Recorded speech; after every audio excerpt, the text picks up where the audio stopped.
ఈరోజు మేము కడప సిటీ నుంచి మైనారిటీస్ కలిసి పుత్త నరసింహారావు గారు దగ్గర వచ్చాము. ఎందుకు వచ్చినామంటే మేము తెలుగుదేశం ఎప్పుడైతే తెలుగుదేశం స్టార్ట్ అయింది అప్పుడు నుంచి తెలుగుదేశంలో కార్యకర్తగా పనిచేస్తూ ఉన్నాము. ఆ టైం నుంచి ఎవరికి ఏం కావాలా మాతో ఏమైంది మేము చేసేది. కానీ ఇప్పుడు మన కడపలో మైనారిటీస్కి న్యాయం ఏం జరగడం లేదు.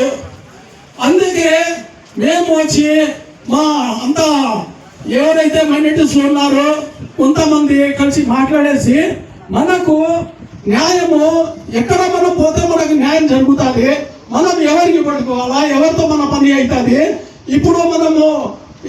ఇప్పుడు ఉండే ఎమ్మెల్యే వాళ్ళ దగ్గర పోతే పని జరగడం లేదు అని చెప్పి మాకు ఒక లీడర్ కావాలా. ఎందుకంటే ఎక్కడైనా మైనారిటీస్ పైన ఏదో ప్రాబ్లం వస్తా ఉంది. ఎక్కడ పోతే కూడా ఏ లీడర్ చెప్తే ఆ పని పోలీస్ స్టేషన్ కానీ ఇంకా ఒక చోట కానీ వాళ్ళ మాటకి ఏ కష్టం ఏది వాళ్ళ న్యాయం జరగడం లేదు. ఎక్కడ పోతే కూడా లీడర్ చెప్పే మాటకి కేసు చేయడము ఇది అంతా జరిగింది. ఇప్పుడు మన పుత్త నరసింహారెడ్డి గారు మన కడపలో ఎప్పుడో నుంచి టీడీపీ పుట్టింది అప్పటి నుంచి బాగా పని చేస్తా ఎవరికి ఏమైనా అవసరం పడితే పోతే అక్కడ సార్ అన్నా నాకు ఈ పని ఉంది, నాకు ఇది ఉంది, ఏం పని న్యాయం ఉంటే ఖచ్చితంగా పోలీస్ స్టేషన్ కానీ ఇంకా ఒక చోట కానీ సరే నేను చేసి ఇస్తానని పని జరుగుతూ ఉంది అని మన మైనారిటీస్ వాళ్ళు మన పుత్త నరసింహ గారితో మనం మాట్లాడి ఇది ఇక్కడ నుంచి పైన వరకు తీసుకొని పోయి మనకు న్యాయం జరిగేది చూడాలా.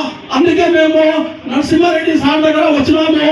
మాకు ఏదైనా అవసరం ఉండేప్పుడు మీరు న్యాయం చేయాలి. మీరు ఇక్కడ నుంచి అక్కడ టీడీపీ చంద్రబాబు నాయుడు గారి దగ్గర మీరు మాట్లాడేసి మాకు అన్యాయం జరిగింది అంటే మీరు న్యాయం చేయాలా. ఎందుకు మేము ఎప్పుడైతే టీడీపీ పుట్టింది అప్పటి నుంచి కార్యకర్తగా చేస్తా ఉన్నాము. టీఎన్టీయూసీ ప్రెసిడెంట్ గా చేసినాము. 4 యూనియన్ ప్రెసిడెంట్ గా నేను కడపలో చేసినాను. ఇప్పుడు సైకిల్ ర్యాలీ కానీ ఇంకా ఒకటి కానీ మేము వందల మందితో కష్టపడ్డాము. ఈ రోజు మాకు ఎవరు పట్టించుకునే వాళ్ళు లేరు. అందుకే మేము వచ్చి ఈ రోజు మన అన్న దగ్గర నరసింహారెడ్డి అన్న దగ్గర వచ్చి మాకు మీ హెల్ప్ కావాలా, మాకు అవసరం పడుతుంది. మాకు మైనారిటీస్ లో కడపలో చూసే వాళ్ళు ఎవరు లేరు, ఎవరు పట్టించుకునే వాళ్ళు లేరు. అందుకే మీ దగ్గర వచ్చినాము. ఏదైనా మాకు అన్యాయం జరిగితే మీరు మాకు సపోర్ట్ చేయాలా.